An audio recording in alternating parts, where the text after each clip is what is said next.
para o nosso estudo concernente à plena salvação de Deus.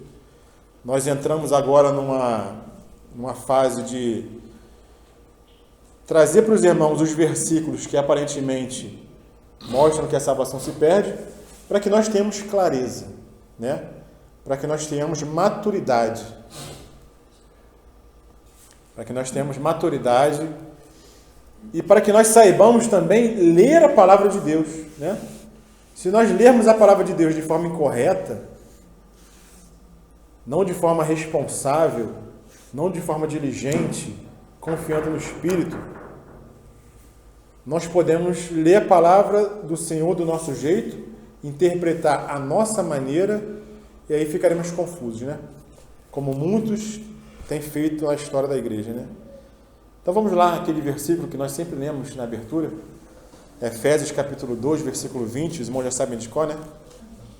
Edificados sobre o fundamento dos apóstolos e profetas, sendo ele mesmo, Cristo Jesus, a pedra angular, no qual todo edifício bem ajustado cresce para santuário dedicado ao Senhor, no qual também vós juntamente estáis sendo edificados para a habitação de Deus no Espírito.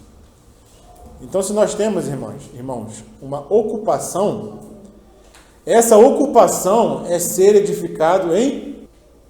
Essa deve ser a nossa preocupação diária.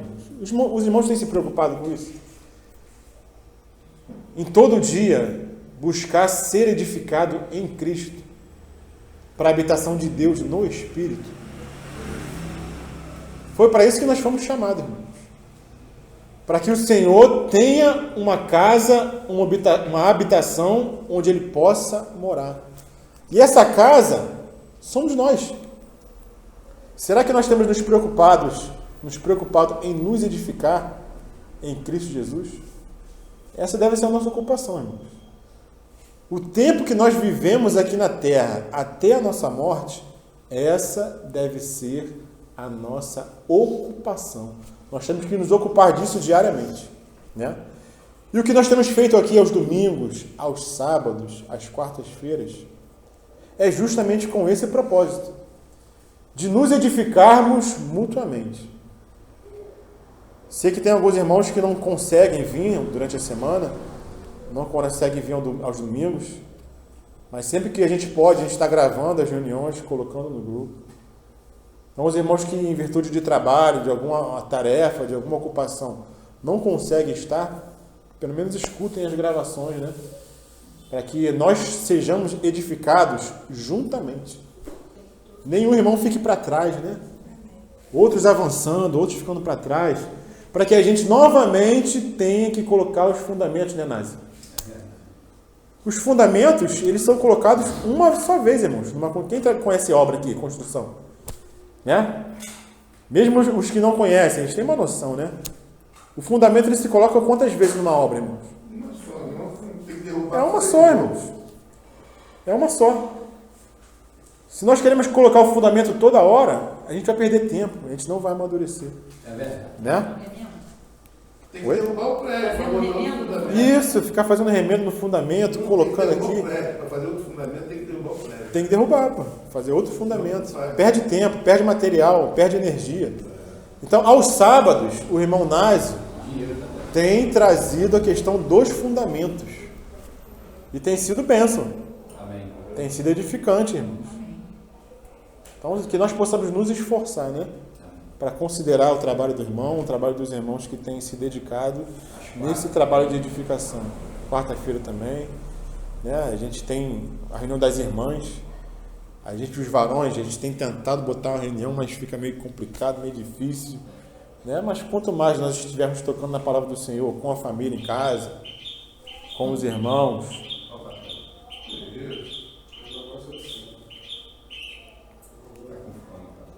mais rapidamente nós deixaremos de ser bebês e nos tornaremos mestres. Porque nós temos necessidade, irmãos. Sabe o que nós temos necessidade? Temos aqui o Arthur, temos o Daniel, temos o Caleb. E eles estão chegando numa fase de decisão. Né? Arthur já se batizou. Já entregou a vida a Cristo. Daniel, o Caleb, o o Ryan, também lembro do Ryan aqui, né? Eles estão nesse desejo de se batizar, de descer as águas. E quem é que vai ser o mestre entre nós que vai pegar essas crianças, esses adolescentes e vai ensinar o que é o batismo? Conversar com eles, né? O encargo não tem que ficar em cima só de um irmão. Nós estamos sendo edificados para que nós funcionemos na casa do Senhor, né? Então quem vai ser o voluntário? Não, pode deixar, irmãos. Eu já entendi o batismo, compreendo, tenho maturidade, tenho conhecimento, pode deixar que esse adolescente aí está comigo. Vamos ensinar o que é batismo, vamos ensinar o caminho do Senhor, né? Nós precisamos disso, por isso nós precisamos ser edificados na casa do Senhor. Então esse é o nosso trabalho, essa é a nossa ocupação. Se nós temos outra ocupação que tem tomado o lugar dessa ocupação principal, que nós possamos rever, irmãos, as nossas prioridades. Rever, né? Então, fechando esse parênteses, vamos voltar aqui novamente. O que nós falamos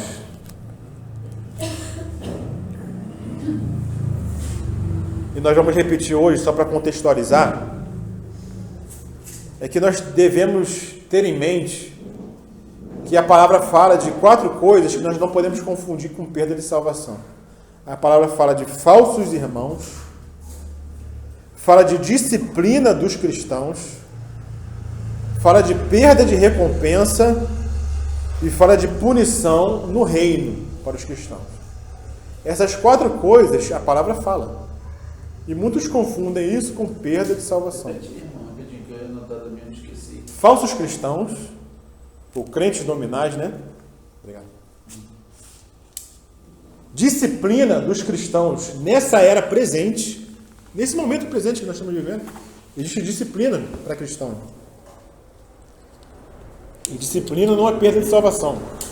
Existe perda de recompensa no reino, que é um outro assunto, é uma outra coisa. No reino haverá perda de recompensa, perda de galardão. E além da perda do galardão, da recompensa, vai haver punição também no reino. Para cristão, não é para ímpio, entendeu? Mas nós não podemos confundir isso com perda de salvação. Tenhamos isso em mente, né? E por que muita gente confunde essas coisas? Pedro fala lá na sua epístola que, citando Paulo, né, que Paulo escreve coisas difíceis de se entender, que os indoutos e inconstantes torcem e igualmente as outras escrituras para a sua própria perdição. Então muita gente torce a escritura, né? Tem determinado pensamento na mente e quando vai ler a Bíblia, vai com aquele pensamento e vai interpretar a Bíblia de acordo com aquele pensamento que ela já tem pré-concebido. Então, se ela foi ensinada desde pequena que a salvação se perde, ela vai para a Bíblia, vai ler todas as passagens e vai enxergar todos esses versículos que a palavra fala de outros assuntos, vai enxergar como perda de salvação, vai torcer a palavra, né? Então, que nós possamos ter humildade diante do Senhor, da sua palavra, buscar Ele em oração, participar das reuniões, porque nas reuniões há ensinamento, para que nós tenhamos clareza, né? Nós não podemos ler a Bíblia de qualquer maneira. Amém, irmãos? Amém. Então, na semana passada, nós falamos do argumento baseado em Ezequiel 18. Vimos que aquela passagem fala de morte física, fala de governo de Deus, e vimos também Gálatas capítulo 5, né? Que eu creio que foi muito edificante, né? Nós entendemos quando Paulo fala o que é decair da graça, né? Decair da graça não é perder a salvação. Decair da graça é simplesmente deixar de depender de Cristo. Voltar a confiar na força do próprio braço. Voltar a querer cumprir a lei do Senhor, confiando que na lei nós temos salvação. Então isso é decair da graça, né? Nós podemos esclarecer essas 2 passagens. Hoje nós vamos entrar em Tiago, capítulo 5, versículo 20. Porque muitos usam essa passagem para dizer que há perda de salvação. Né? Então vamos lá, Tiago, capítulo 5, versículo 20. Meus irmãos, se algum entre vós se desviar da verdade, versículo 19, perdão. Meus irmãos, se algum dentre vós se desviar da verdade e alguém o converter, sabei que aquele que converter o pecador do seu caminho errado salvará da morte a alma dele e cobrirá multidão de pecados. O que parece aos irmãos, numa leitura rápida desse versículo? Poxa, ele está falando de irmão que se desvia da verdade e a sua alma pode morrer, está falando de perda de salvação? Né? Aparentemente parece, né? E muitos irmãos defendem, com base nesse versículo, aqui, irmãos, esse versículo aqui está falando que um crente pode perder a salvação. Mas o irmão que lê dessa maneira, ele não busca entender todo o contexto da epístola de Tiago. Qual que é o contexto, irmãos, da epístola de Tiago? Quando nós falamos de Tiago, tem um versículo principal que eu creio que os irmãos lembram. Falou de Tiago, os irmãos lembram de qual versículo? Vamos ver se os irmãos estão aí, ó, afiados. Tiago, qual versículo que lembra, irmãos? Alguém? Tem umzinho aí que é um versículo que, se eu falar aqui, esse aí mesmo, irmão. Deus resistiu sobre algumas das graças dele? Não. Não sei. Amém? Não? Varões? Não falei mal um dos outros? Aí, a irmã chegou perto, olha lá, ó. Tá quente, irmão. Amém, olha lá, chegou perto, chegou. Eu li aqui os versículos da minha vida. Não, mas amém, isso aí mesmo. Qual o versículo que sempre lembra quando fala Tiago, irmãos? A fé sem obra é morta. Não é isso que a gente lembra? Todo mundo conhece esse versículo, né? A fé sem obras, ela é morta. Claro que existem outros versículos também que os irmãos conhecem, né? Mas esse é um dos versículos principais. A fé sem as obras, ela é morta. Então, qual é o assunto da epístola de Tiago? É o nosso cuidado que nós temos que ter com o nosso irmão. Esse é o assunto de Tiago. São dois assuntos principais que se correlacionam. O cuidado que nós temos que ter com o nosso irmão e a salvação da nossa alma. Tiago não fala de salvação eterna. Ele não se detém nesse assunto, ele se detém na salvação da nossa alma. E como que nós podemos salvar nossa alma? É a maneira que nós tratamos o nosso irmão. Por isso que ele fala, a fé sem obras, ela é morta. Né? Então, todo o contexto da epístola de Tiago gira em torno da salvação da alma. No assunto do cuidado que nós temos que ter com o nosso irmão. Nós não podemos dizer para o nosso irmão que amamos ele, vemos ele necessitado e dispensamos ele. Não, vai em paz. Esse amor aí, irmãos, é um amor que não gera fruto. Né? Por isso que a fé sem as obras, ela é morta. Mostra-me a tua fé sem as tuas obras, que eu te mostrarei a minha fé pelas minhas obras. Né? Esse é o contexto da epístola de Tiago. Então, quando nós chegamos no último versículo, os dois últimos versículos não podem fugir desse contexto. Como que a epístola toda vai estar falando de um contexto, os dois versículos vai falar de um assunto totalmente diferente, de perda de salvação. Então, nós temos que entender o contexto desses dois versículos, né, irmão? Então, uma vez que Tiago, do capítulo 1 até o 5, fala do amor expresso na conduta de alguém, os versículos 19 e 20 do capítulo 5 não deveriam desviar-se desse ponto. Eles também deveriam dizer-nos o que devemos fazer ou não quando amamos os irmãos. O que eu devo fazer quando eu amo o Theo? Quando o Theo ama o Malvino. O Malvino diz que ama o Nazi. O que Tiago recomenda fazer aqui?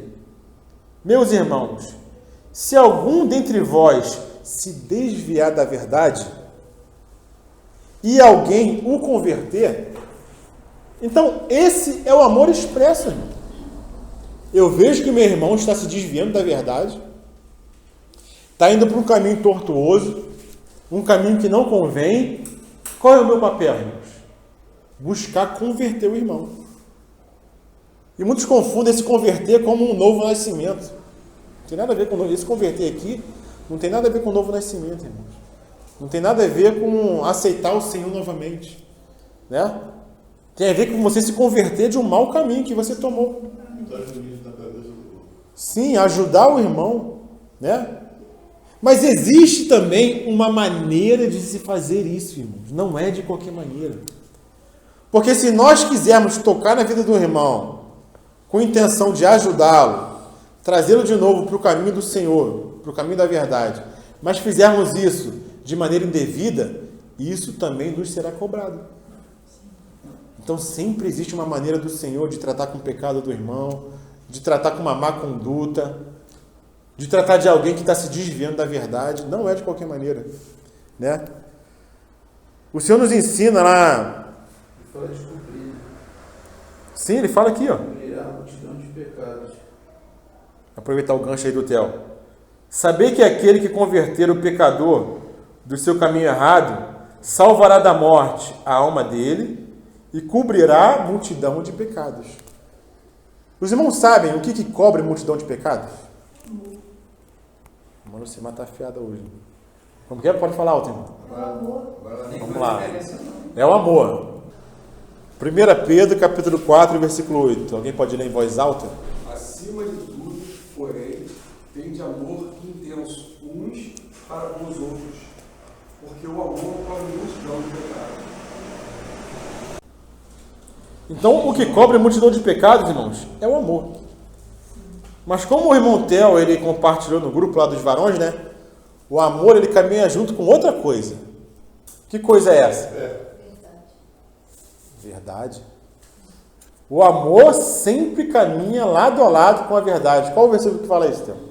1 João, segunda carta de João.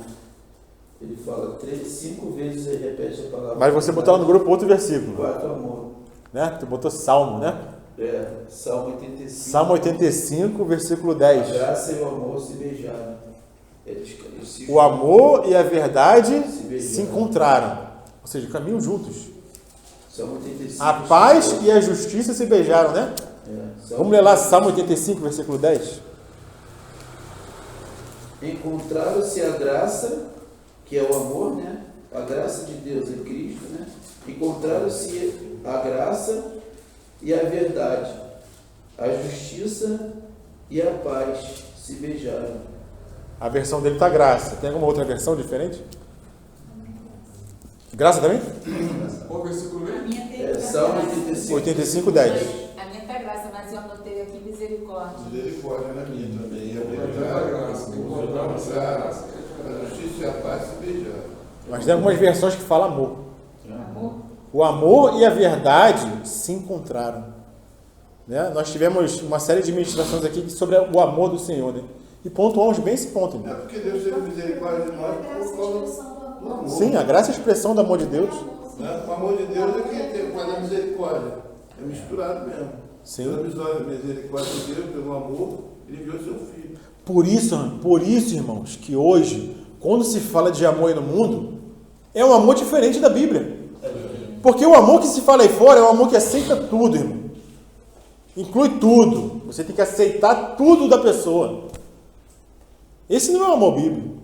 Não é o amor do Senhor, porque o amor do Senhor caminha junto com a verdade. Mas o que estão pregando aí fora é que você é intolerante agora, né? Porque você não aceita a diferença. Você não aceita a diversidade. Você não tem amor. Um amor sem verdade não é amor, irmão. Muitos confundem essa passagem aqui com perda de salvação. Porque muitos leem aqui que no versículo 19 ele fala irmãos. No 20 ele fala pecador. Então o irmão se tornou um pecador, perdeu a salvação. Mas quem aqui não é pecador, irmão? Né? Até Paulo fala lá, quando ele fala para Timóteo, né? Fiel é a palavra e digna de toda aceitação, que Cristo Jesus veio ao mundo para salvar os pecadores, dos quais eu sou o principal. Né? Então aqui, Tiago não está falando de um pecador que nunca se converteu. Está falando de algum irmão que se desviou da verdade para o pecado, né? E qual deve ser o nosso coração? É isso que Tiago está falando. Tiago está nos dizendo que um cristão deve tratar seus irmãos e irmãs com amor e restaurá-lo.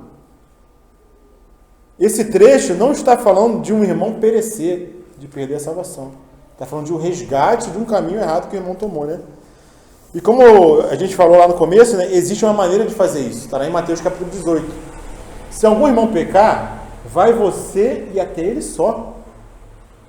Se teu irmão te ouvir, ganhaste o teu irmão. Amém? Mas se ele não te ouvir, vamos aumentar aí o grau, né? Chama 2 ou 3.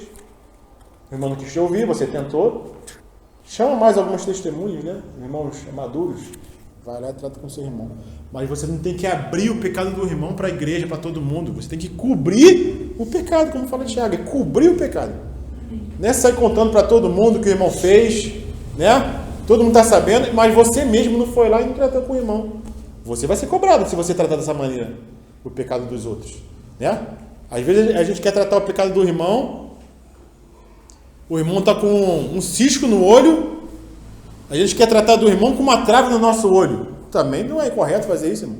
Tira a primeira trave que está no seu olho, para depois você ir conseguir ajudar o seu irmão que está só com cisco, né?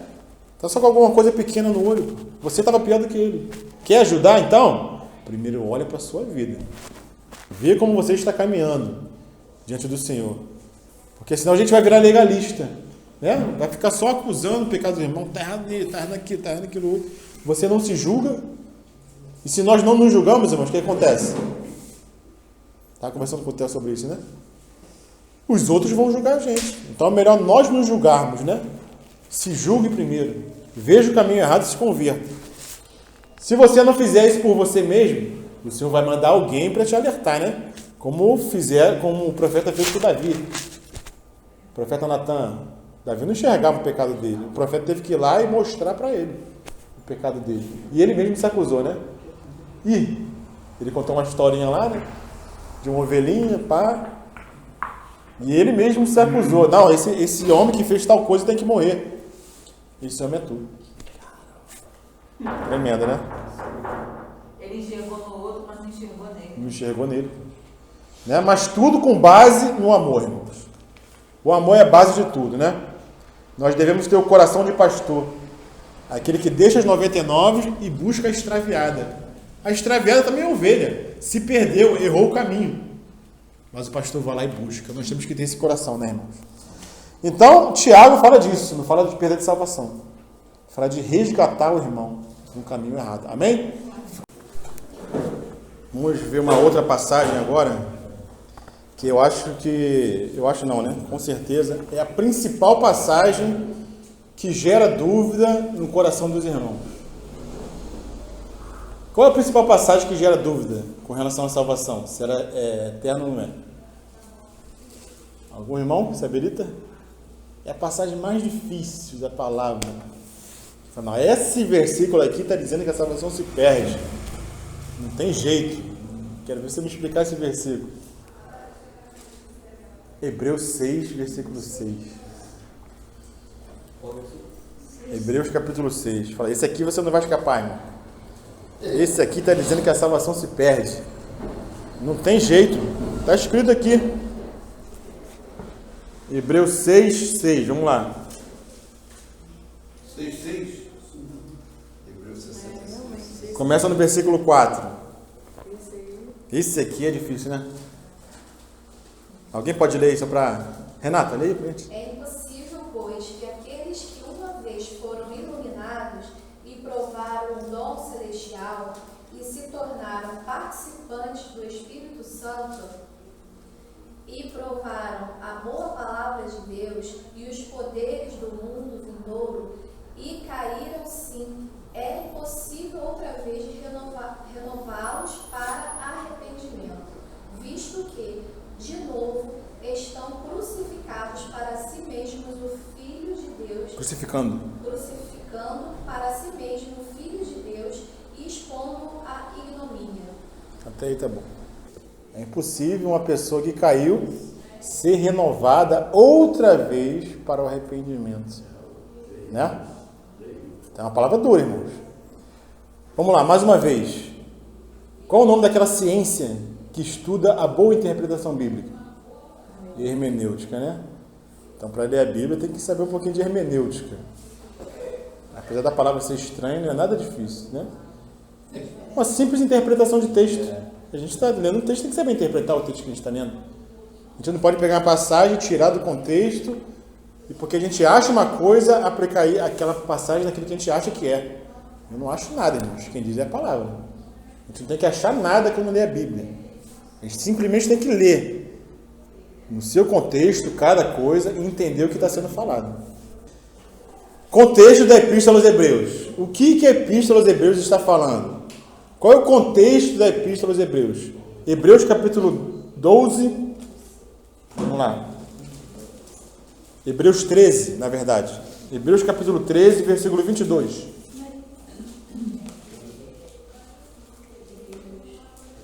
Vamos falar lá. Hebreus 13, 22.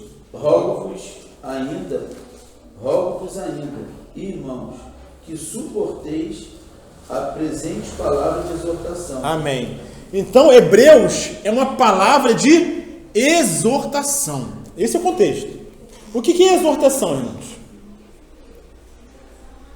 Exortação é você chamar a atenção do irmão e encorajar o irmão para uma carreira. Isso é exortar.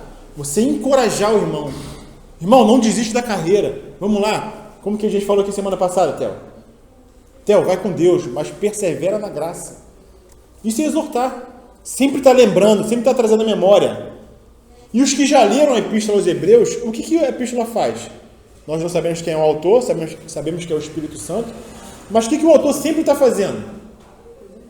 Ele está sempre exortando, mas como? Como que ele exorta?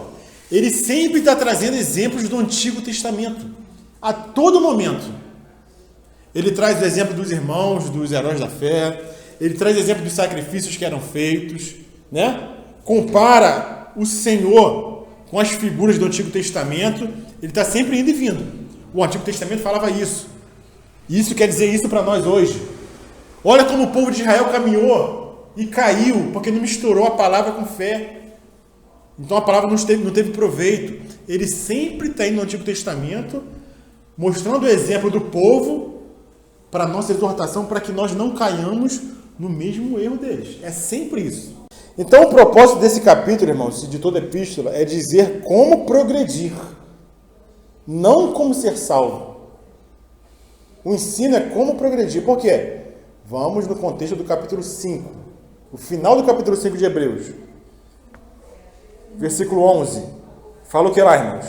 A esse respeito, temos muitas coisas que dizer, e difíceis de explicar, porquanto os tendes tornado tardios em ouvir. Então o irmão, ele queria trazer muitas coisas. Irmãos, na vida cristã, na carreira cristã, tem coisas que são difíceis de entender e que são difíceis de explicar.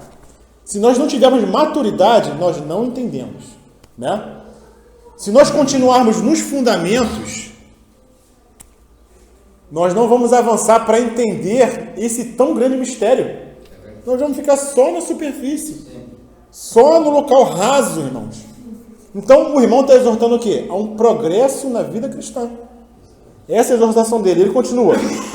Pois com efeito, quando deveis ser mestres, atendendo ao tempo decorrido, tendes novamente necessidade de alguém que vos ensine, de novo, quais são os princípios elementares dos oráculos de Deus. Assim vos tornastes como necessitado de leite, e não de alimento sólido. Ora, todo aquele que se alimenta de leite é inexperiente na palavra da justiça, porque é criança. Mas o alimento sólido é para os adultos, para aqueles que pela prática, têm as suas faculdades exercitadas para discernir não somente o bem, mas também o mal.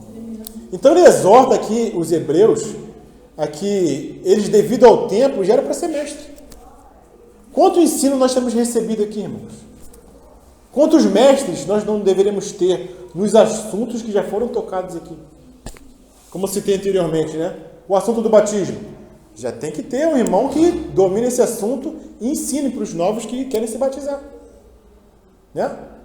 Os irmãos têm que desenvolver pela prática a palavra da justiça. E isso é uma vivência, irmãos.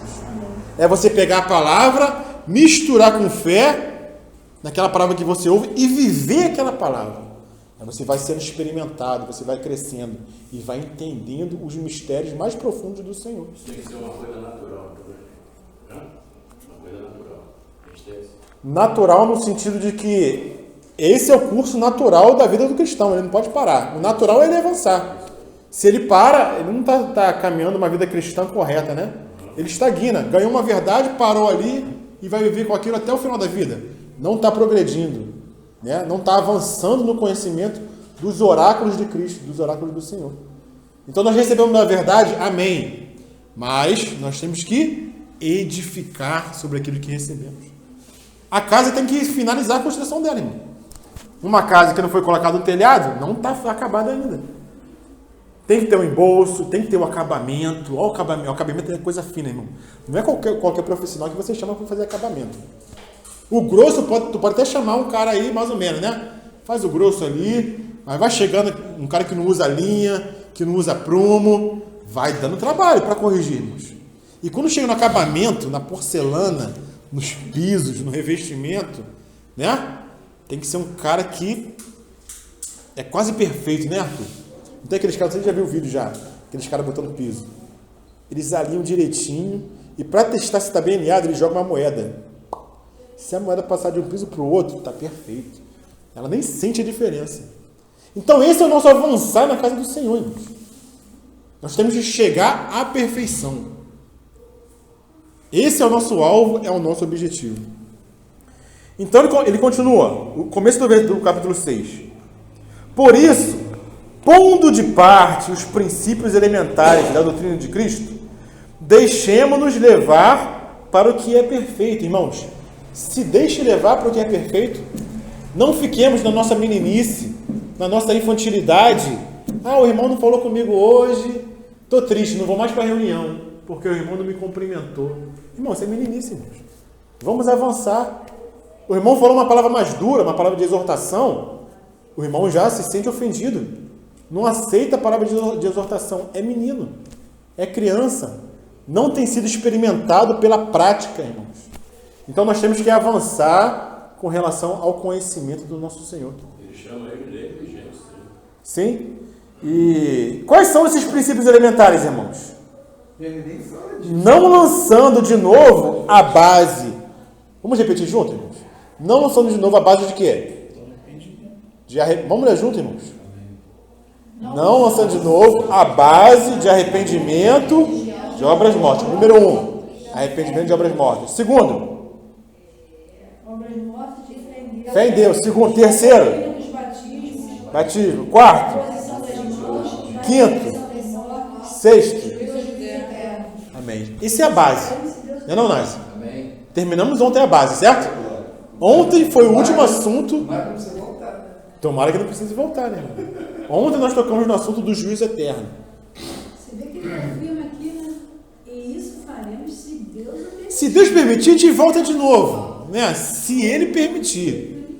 Tem irmão que ainda está ali patinando, não sabe nada sobre batismo, sobre arrependimento de obras mortas, sobre fé em Deus, né? Sobre imposição de mãos, sobre ressurreição dos mortos, né? Sobre o juízo eterno. O mundo está caminhando, está no começo.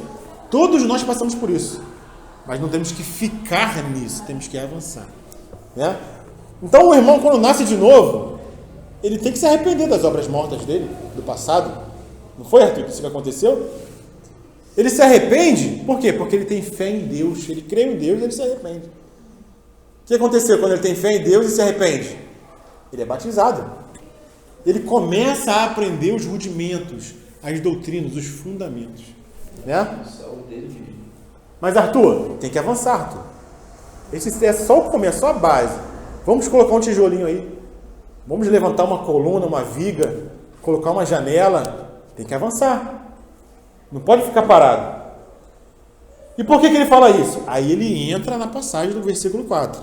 Porque é impossível, pois, que aqueles que uma vez foram iluminados e provaram o dom celestial e se tornaram participantes do Espírito Santo e provaram a boa palavra de Deus e os poderes do mundo vindouro e caíram, é impossível outra vez renová-los para arrependimento. O que o irmão está querendo nos ensinar aqui, irmãos? Se eu cair na minha caminhada cristã, é impossível me arrepender? Pedro não caiu na caminhada cristã? Cada um de nós, a gente não já caiu, Tito? Você não já caiu na caminhada cristã? Já não se desviou do caminho? Quantas vezes? Se fosse impossível se arrepender, irmãos, ninguém seria salvo. Ninguém seria salvo. Então, do que o irmão está falando aqui? Ele fala que é impossível. O contexto aqui são os hebreus. Os hebreus, eles, naquela época, existiam os judaizantes. Os judaizantes queriam trazer os judeus de volta para o judaísmo. Então o irmão tem exortado com relação a isso. Você não pode voltar para o judaísmo.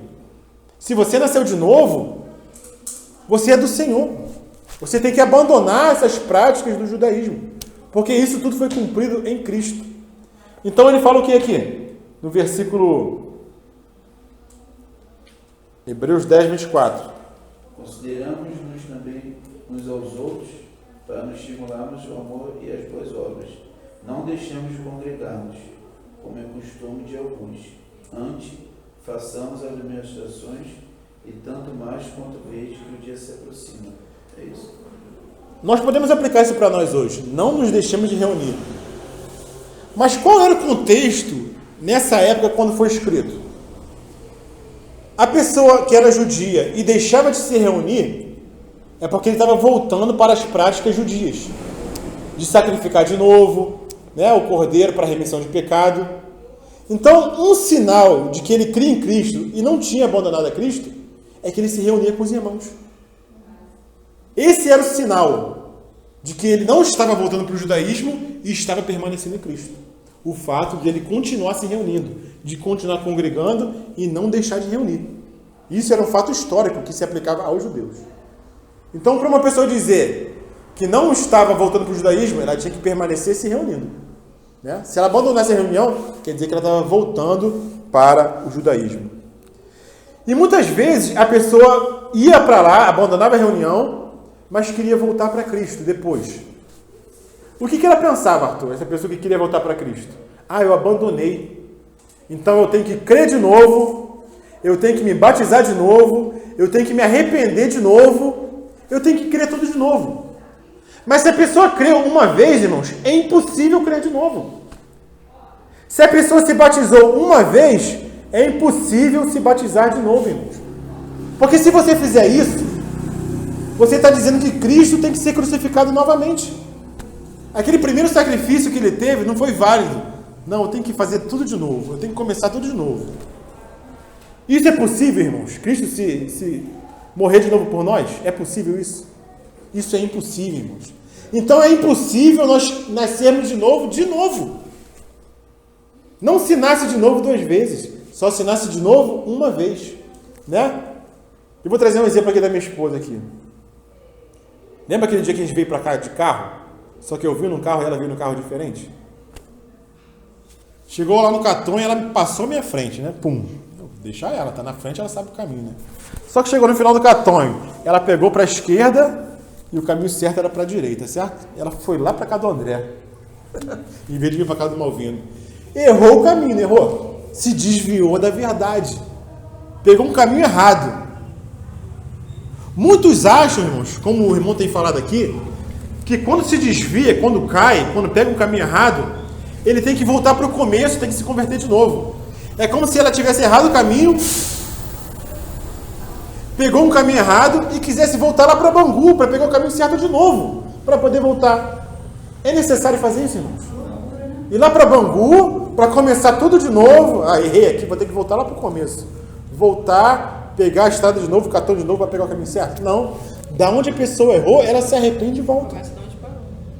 Começa de onde parou. O recomeça de onde parou.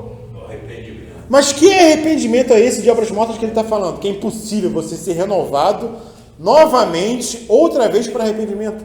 É o arrependimento do início da conversão. É impossível você voltar para lá. Se você já está na carreira cristã e caiu, você não pode voltar para o começo. É impossível você voltar para o começo e começar do zero. Mesmo assim, a pessoa vê alguma coisa dentro dela pode ter cometido esse erro todo, ou vê um sincero arrependimento, não é possível. Sim. Alguma coisa de bom para ele. Mas esse arrependimento é diferente do arrependimento quando você se salva. É um arrependimento totalmente diferente, né? Alguém conhece algum irmão que fala assim, eu tenho que me batizar de novo, eu tenho que aceitar Jesus de novo, eu tenho que nascer de novo? Alguém conhece aqui? Alguém já viu? Porque existe. Por isso que o irmão está falando isso aqui. Porque existem pessoas que querem começar de novo, lá de trás, mas é impossível. E se você tem esse pensamento de, eu quero me batizar de novo, eu quero me converter de novo, eu quero começar tudo de novo, você está levando Cristo à ignomínia, à vergonha, porque você está dizendo que o sacrifício dele por você não foi suficiente, né? Você está crucificando Cristo palim. O que é palim? Novamente. Por isso que ele usa essa palavra aqui, ó. Quando a gente lê a Bíblia, irmão, a gente tem que ter cuidado. Versículo 6. Fala o que, irmãos? 6 o quê? Versículo 6 do capítulo 6. Recaíram, sejam outra vez renovados. Ó, para aí agora. Sejam outra vez. E depois de outra vez, fala o quê? Sejam renovados para... Ele não poderia só falar renovados? É impossível a pessoa ser renovada. Não, ele não falou isso. É impossível outra vez ser renovado. Porque ela já foi renovada uma vez quando nasceu de novo. Mas outra vez, palim, que é a palavra no grego, Não tem necessidade. é impossível. Né? Por isso, e por que ele fala isso? Por causa da imaturidade dos irmãos. Eles não estavam avançando para uma maturidade. Continuavam bebês, continuavam crianças. E queriam voltar de novo para os rudimentos, para os fundamentos, ficar ali, ó. Não, tem que aceitar Jesus de novo, tem que me batizar de novo. Prossigamos para a maturidade, irmãos. Quem pensa assim não é maduro. Isso que o louvor fala. Uma só fé e um só batismo. Uma só fé, um só batismo. Aceitou Jesus, foi renovado, não pode ser renovado outra vez. É isso que ele está falando. Essa palavrinha é muito importante. Oi?